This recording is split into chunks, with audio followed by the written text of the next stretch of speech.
Yo, how's it going, guys? KPR here, and today I want to talk about the Hood because there have been some matches where I've seen that people complain about the Hood, people playing them, due to the fact that they think that the Hood is probably the worst tank in the game.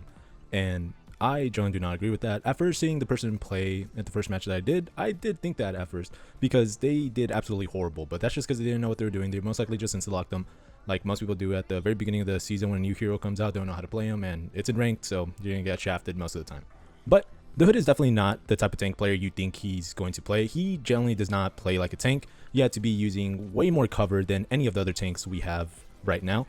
As in Angela, I know she could be kind of annoying to play sometimes, depending if they got a bunch of counters for you. But even then, she is way more survivable than the Hood. The Hood just doesn't really have much lifesteal, and he doesn't give himself bonus health. The only time you'll be able to get his lifesteal is when you go into his demon form. Other than that, you're not going to be getting any sort of lifesteal. And two of his abilities do someone let him escape some damage, like his shield, that will also absorb 50% damage and convert it into your charge. And for his RB, it gives you 20 charge automatically, and you're only able to void walk for, I believe, 1.2 seconds or around there. It's not really that long. So essentially, people just don't know how to play him, and he generally does not feel that tanky. The most damage block that I've gotten as him, like in a really long match, was I believe 25k or so. Like, you are not going to be taking a lot of damage as him, and you're not going to be lifestealing a lot. Once you do get into his demon form, though, you will be able to lifesteal a good amount, but it definitely won't be enough to feel like, all right, this is definitely a tank. No, he feels much weaker than one. I wouldn't really call him a glass cannon because you can do a lot of damage, but it's not going to be high burst damage. So you will be hearing a bunch of your hit markers go off, like whether you're getting a lot of headshots or not, but you're definitely not going to be murking them insanely fast.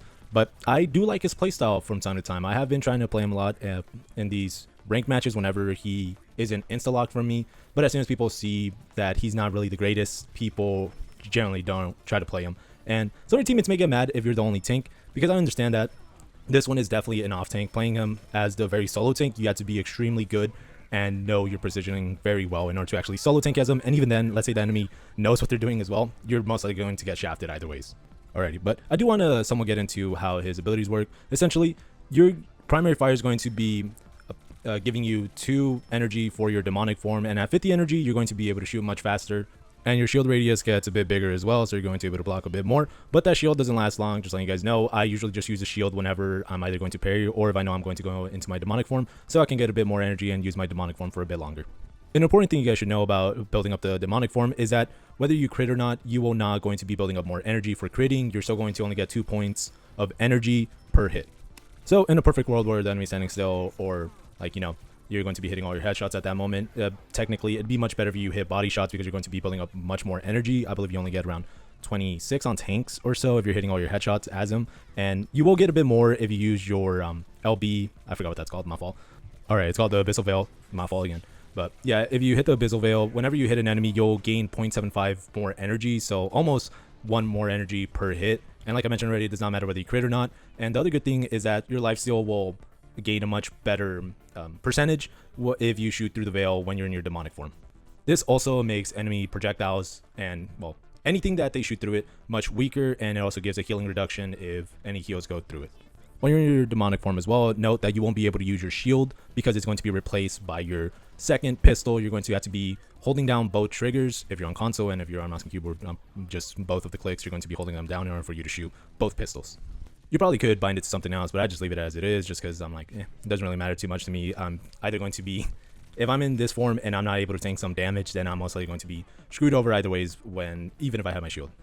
Another thing that you guys should know about the Hood is that his ultimate's able to go through any barrier. So even if a Mag, Strange, Emma has a shield up, I don't know if it works for Namor. I think I might have seen it, that I shot him even though he was in his form.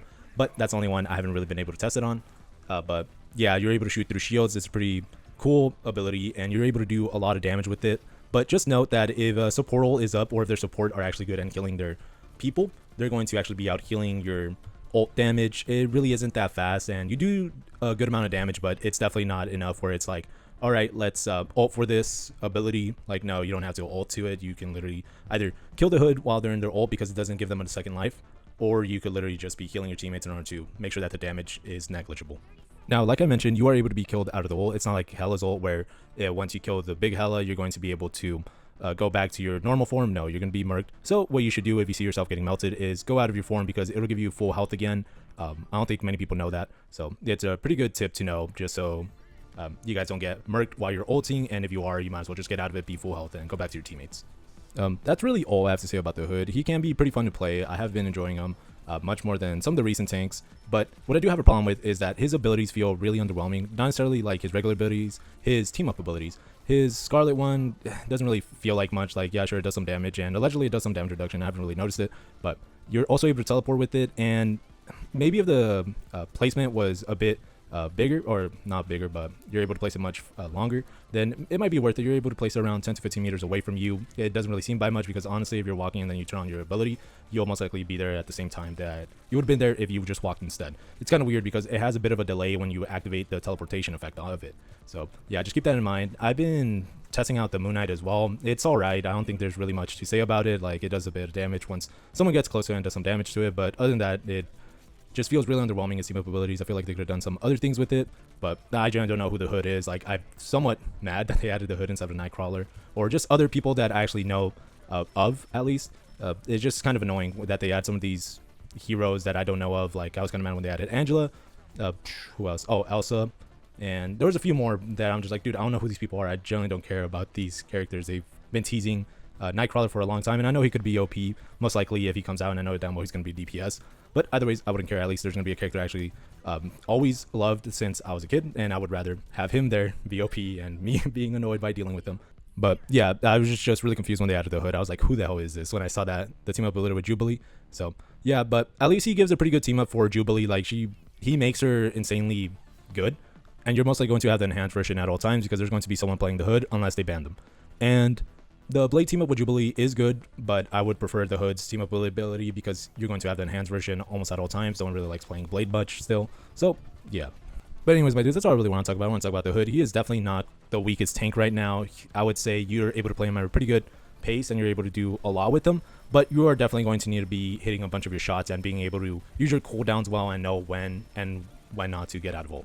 Honestly, if they make it so you're able to lifesteal at all times, it's going to make him much more overpowered. Or if he has ability instead of it only being in his demonic form, I know there are a few changes that you could definitely do to him because he does not feel like a true tank. He feels way weaker than all the other tanks that are out right now. That I will admit. So, and my fault, because that's probably what I'm gonna name the title, that the Hood is the weakest tank in the game.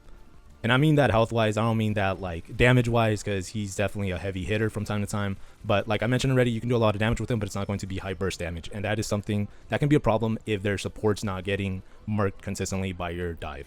But anyways, my dudes, let me know down in the comments what you guys think about the Hood, if you guys believe someone else should have been added, or if you guys generally do think that he's one of the worst tanks of all time. A solo tank, I definitely see why he's one of the worst people to choose, since people aren't going to be doing much for you, and he won't be able to be frontlining too well. But anyways, if you guys enjoyed the video, please leave a like. If you guys are enjoying the content, please subscribe. With that being said, have a good day and stay safe. Later.